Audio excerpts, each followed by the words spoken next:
बूझने हैं तो मिले हमको हमारा जंगल, आदमी हैं तो मदारी से छुड़ाया जाए। अदीम हाशमी का एक शेर सुनाता हूं, पूरा मुल्क समझ आ जाएगा सर। बूझने हैं तो मिले हमको हमारा जंगल, बूझने हैं तो मिले हमको हमारा जंगल, आदमी हैं तो मदारी से छुड़ाया जाए। हम बंदर हैं तो हमें जंगलों में भेज दो। वाह वाह वाह। हम इंसान हैं तो हमें मदारियों से छुड़ाओ। वाह। एक शेर जो बेनजीर भुट्टो ने अपनी बड़ी अहम स्पीच पे कोट किया था कि शहरे आसेब में आंखें ही नहीं हैं काफी। ये पहला शेर अदीम हाशमी मरहूम का है, दूसरा मेरा है। जी जी माशाल्लाह। शहरे आसेब में आंखें ही नहीं हैं काफी, उल्टा लटकोगे तो फिर सीधा दिखाई देगा। उल्टा लटकोगे तो फिर सीधा दिखाई देगा। बात है, आपस की बात है सर। मैं ये शेर बहुत दफा पढ़ चुका हूं ये शेर, लेकिन मुझे इसके शायर का पता नहीं था और आज आपने बता दिया कि आप इसके शायर हैं। जबरदस्त जबरदस्त। अच्छा सुने ना, ये बेनजीर भुट्टो ने कोट किया था ऑपोजिशन पार्लिमानी ग्रुप को एड्रेस करते हुए कि only Hasan Nisar understands the unbelievable paradoxes of Zia system. Ziaul Haq बतौर सदर जुनेजो का बॉस था, चूंकि वो वजीर आजम, बतौर chief of the army staff ये उसका सबऑर्डिनेट था, चूंकि वो वजीर आजम था, ये chief of the army staff था। वो डूब मरे। ये कॉन्ट्रडिक्शंस। हम जिंदा कौम हैं, वो जीने देते नहीं तुम। तो पैराडॉक्सेस, इससे निकलो। तुम्हारे यहां यार इस मुल्क में कब कब किस किस जमाने के मेरे भाई कवानीन राइज हैं। गाड़ियों का मॉडल हर साल तब्दील होता है, मोटरसाइकिल का मॉडल तब्दील होता है, फैशन बदलता है। वो इनको शर्म हया ही नहीं। इस्लामी जमहूरिया इंसाफ मिलता नहीं। क्या कोई बात है करने वाली? 3-3 नस्लें गारत हो जाती हैं, गल सड़ जाती हैं। मैं पहले भी शायद आपके प्रोग्राम में मैंने 2-3 जगह ये मातम किया। मेरे पास कहा है। चंद साल पहले की बात है, कोई जज साहब सुप्रीम कोर्ट में रो पड़े थे। एक बंदा जिसने कभी किसी जमाने में को पता नहीं 60 साल पहले 65 साल पहले को केस किया था, उसका पोता खड़ा था सामने जिसकी दाढ़ी सफेद हो चुकी। और तुम बुनियादी तब्दीलियां लाओ। ये क्लरिकल सोच जो है, ये क्लरिकल सोच है। ये बांझ लोग हैं, ये बंजर लोग हैं। जाएंगे सऊदी अरेबिया, पैर फाड़ लेंगे, फिर यूएई भागेंगे, फिर उधर मेहनत करेंगे, को तल्ले करेंगे। ये परमानेंट, इनको पता ही नहीं है। पॉपुलेशन इनको बर्बाद करके रखते।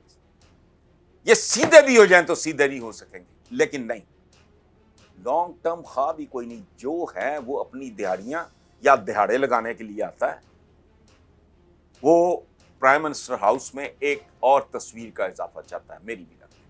ये टोटल औकात है।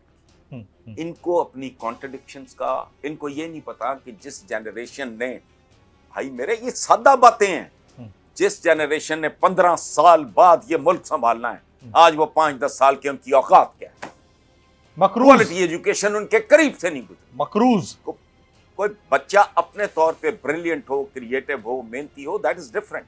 मेजॉरिटी ऑफ द चिल्ड्रन, और जो हाई प्रोफाइल अच्छे स्कूल्स के पढ़े हुए बच्चे, उनमें से 80% ने इस मुल्क में नहीं रहना। मेरे बच्चे निस्बतन मेरे एज ग्रुप के लोगों से छोटे हैं तो वो यहाँ हैं। मैं अपने इर्द गिर्द दूर दूर तक देखता हूं तो मेरे दोस्तों में से मेजॉरिटी के सारे ही बच्चे बाहर हैं। या वरना अगर 2 बेटे हैं 1 बार है, 3 बेटे हैं 2 बार है। वो किन के सुपुर्द करके जा रहे हो तुम? ये मुल्क तुम्हें शर्म नहीं आती? ये प्राइमरी स्कूलों में कभी जाके देखें, उनके उस्ताद इतने जाहिल हैं। पिछले दिनों मैंने पढ़ा था कि पता नहीं स्कूलों के टीचर्स का अंग्रेजी में इम्तिहान होगा। मैंने कहा बात सुनो, ये 90% फेल होंगे। अब मुझे नहीं पता हुए हैं कि नहीं हुए, तो मैंने कहा 90% मैं जानता हूं। वो आपके तो चैनल्स पे आपका वजीर आजम कहता है सॉवरेनिटी, सॉवरेनिटी को सॉवरेनिटी है दो डाल के, लॉ को लायर। ये आपके दानिश्वर हैं। मुझे इत्तेफाक हुआ सर गुज़िश्ता रोज हॉल रोड को हाल रोड, शेख रशीद साहब का इंटरव्यू करने कहती है। ये लेवल है। शेख रशीद साहब का इंटरव्यू करने का मुझे इत्तेफाक हुआ गुज़िश्ता रोज, और मैं उनसे क्वेश्चन इत्तेफाक से करते करते मैं एक अंग्रेजी में क्वेश्चन पूछ बैठा, और उसके बदले में जो उन्होंने अंग्रेजी में तकरीबन 40 सेकंड तक तबाह आजमाई की है, तो मेरे तबक रोशन कर दिए, 14 तबक मेरे रोशन कर दिए उन्होंने उस अंग्रेजी से।